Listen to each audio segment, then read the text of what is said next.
Di antara bentuk ketidakdewasaan yang memicu pertengkaran adalah al-infiradu birra'i wa adamul musyawarati fil masail allati tukhtaju ila musyawarah. Seseorang itu pinginnya punya pendapat sendiri,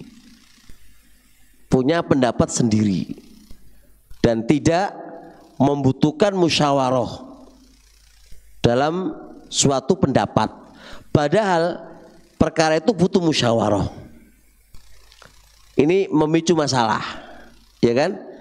Jadi masalah itu sebenarnya harus dimusyawarahkan, tapi dia nggak mau, nggak ada musyawarahan. Logika saya, pendapat saya lebih baik ketimbang orang-orang itu. Nah, kalau dia sudah punya anggapan yang kayak gini, ini biasanya gegernya ya di sebuah masjid, sebuah yayasan, nilainya adalah model kayak gini ini.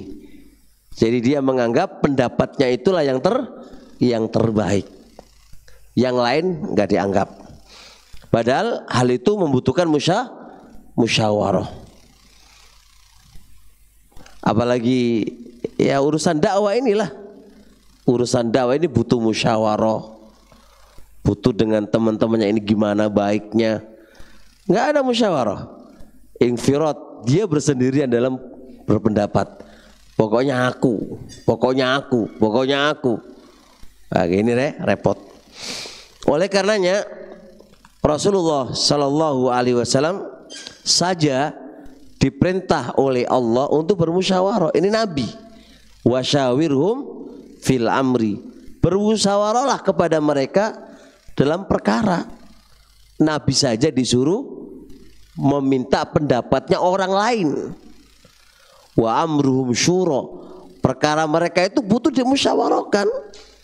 Jadi amrul muslimin diperintahkan oleh Allah Subhanahu wa taala untuk bermusyawarah. Jangan bersendirian dalam berpendapat. Mintalah nasihatnya, pendapatnya, mana baiknya, begitu. Kemudian seterusnya, tentunya kalau dihitung-hitung, satu pendapat dengan pendapat banyak lebih kuat mana? Secara kaidah umum ya, fara'yul jamaah, tentunya pendapat banyak itu lebih mendekati kepada kebenaran daripada pendapat satu orang. Ini bukan masalah fikih Pak, masalah kebijakan, masalah terbaiknya dalam urusan-urusan pengelolaan dakwah. Dalam urusan da'awiyah ini, itu bukan urusan fikih atau yang lain, enggak, tapi urusan kebijakan. Kedepannya ini harus ngapain, apa yang harus kita lakukan.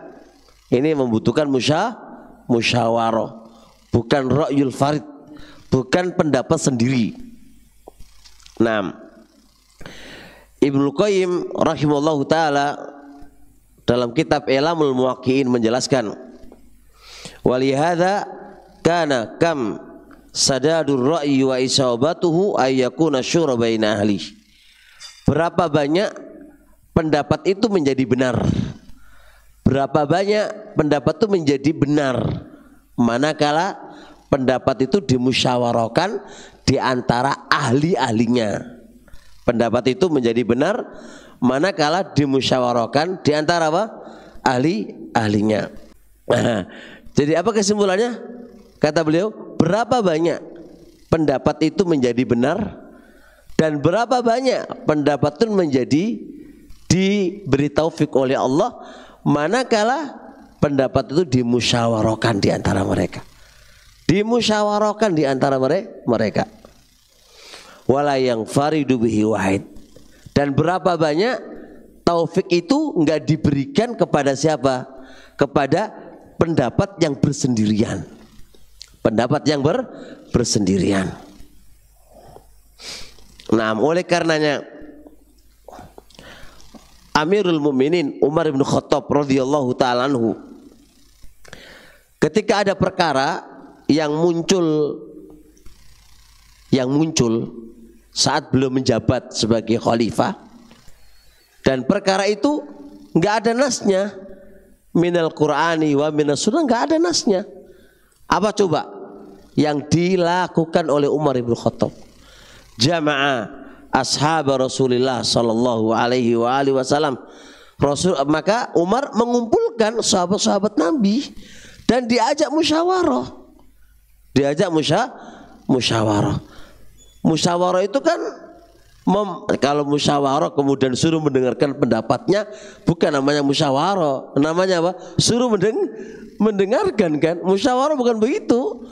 Musyawarah mengambil pendapat terbaik, baik itu dari Anda atau dari orang lain.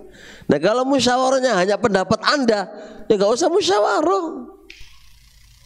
Paham nggih? Karena Anda sebagai pemimpin, Anda sebagai orang yang dituakan, kalau pendapatnya larinya ke kamu dan itu ya pendapat yang paling akurat dan nggak bisa diubah, ngapain musyawarahkan? Musyawarah kan harus mufakat, mana terbaik dari pendapat-pendapat yang ada, kan begitu.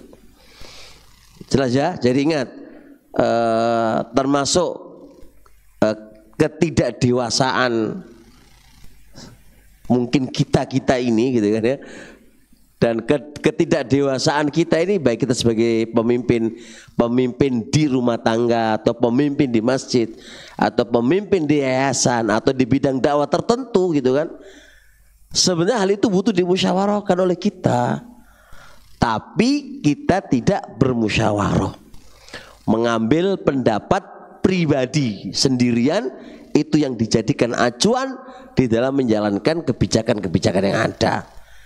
Ini akan menyebabkan apa?